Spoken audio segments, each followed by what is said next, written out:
Chairman मंगो पीर town हाजी नवाज बरोई ने कहा है कि जारी मानसून के मौसम में और बारिशों में सड़कों की टूट फूट और गड्ढे पड़ जाते हैं। उसके अजाले के लिए हमारी कोशिशें तो जारी हैं, लेकिन हमारी कोशिश है कि तमाम गड्ढों को भरने के साथ साथ जहां पर भी हो सके अस्तरकारी भी की जा सके। यही वजह थी कि आज भी मुख्तलिफ इलाकों में वो गए और उन्होंने जाकर वहाँ होने वाले कामों का मुआयना किया ताकि लोगों को बेहतर सफरी सहूलियात की फराहमी को हर हाल में यकीनी बनाया जा सके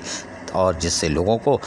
सहूलतें भी फराहम होंगी, और यही उनका अज़म है। और यही वजह है कि चेयरमैन मंगो पीर टाउन हाजी नवाज बरोई ने कहा कि हमारी जो कोशिश है और सिर्फ कि मानसून के मौसम में कोई मोटरसाइकिल सवार हो या कमर्शियल गाड़ी वाले हो, किसी को भी तकलीफ ना हो और हमारे मंगो पीर टाउन की हदूद में आने वाले लोगों को तमाम तर बल्दियाती सहूलतों की फराहमी को यकीनी बनाया जाए। बदअज़ाम मलिक गोट पहुँचे। मलिक गोट में एक NGOs ने मेडिकल कैंप लगाया था, जहाँ पर वो खुद उन्होंने मुआयना किया और आने वाले लोगों को जिन्होंने मेडिकल कैंप लगाया था उनको शाबाश दी और उनकी हौसला अफजाई की। और उन्होंने कहा कि मंगो पीर टाउन में जो भी NGOs काम करने आएगी हम उसको लब्बैक कहेंगे और खुश आमदेद कहेंगे। जहाँ तकरीबन 100 से ज़ायद मरीज़ों का जहाँ मुआयना किया गया, वहीं तकरीबन 12 से 1.5 दर्जन 2 दर्जन लोगों को मुफ्त जो उनके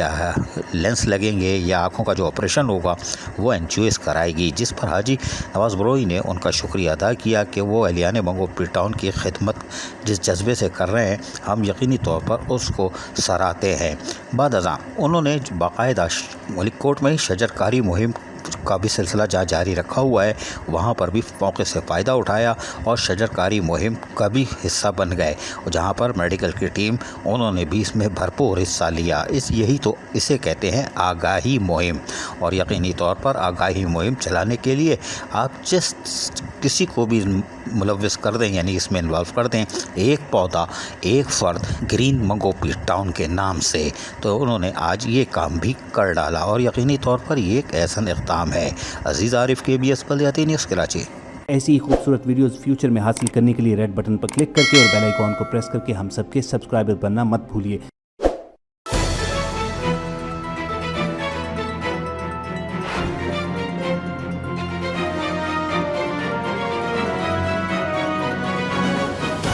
KBS बल्दियाती न्यूज़।